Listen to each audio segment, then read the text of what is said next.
Hey, haven't posted anything in a while, and I don't know, the posting your project stuff on the YouTubes or Facebook seems to be the trendy thing to do.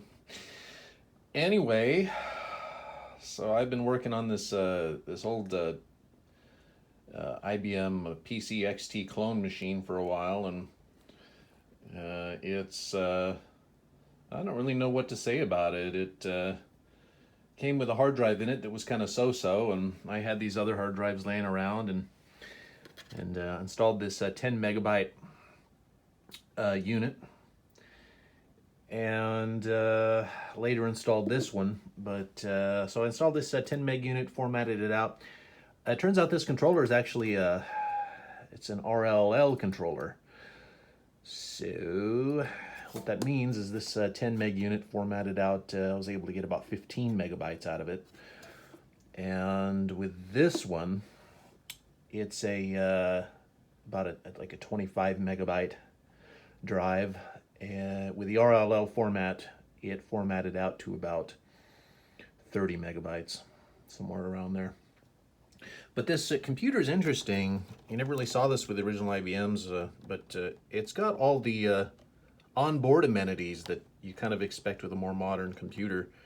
Most of these XTs and XT clones just had, or just basically CPU memory and the bridge, and then you installed everything in option boards, the ISA slots. But this one's got, I mean, this thing is freaking loaded. It's not gonna show up very well, but it's got two floppy disk ports right there. So it'll support 4 floppy drives.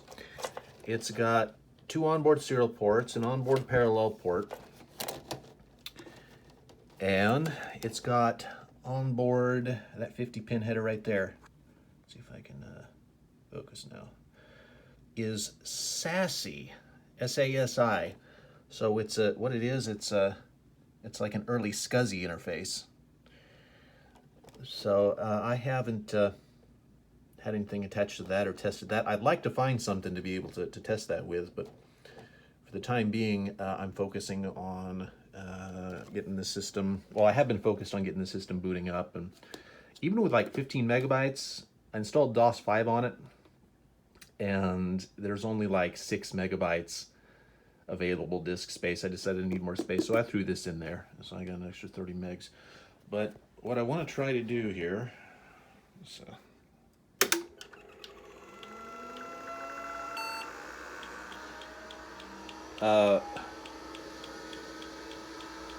I've got this external dual 8-inch floppy disk drive unit here.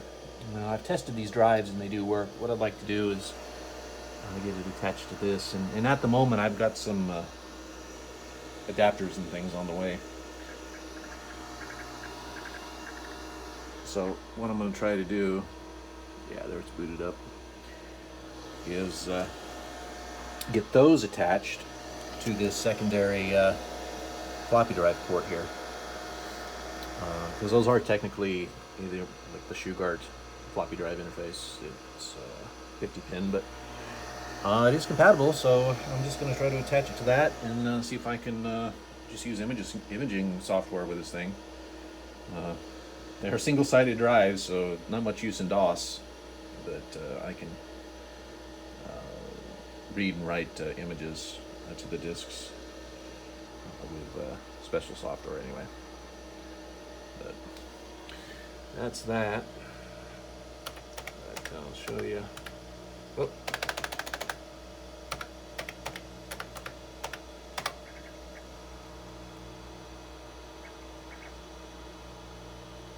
Okay, so yeah, it's about 6.5 megabytes free on drive C. You can see it's formatted about 15.5 megs. And then I just last night installed this secondary hard drive.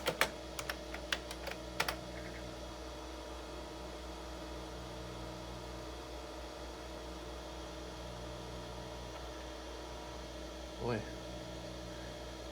expected that to be a bit quicker. Okay, so yeah, 31 megs on that one. So yeah, I don't really know what I'm gonna do with this thing, but at least it's gonna be, I guess, just something fun to work on and mess with. Build a project expansion boards and things. Probably try some of that. But this thing's got an interesting problem where the system's pretty stable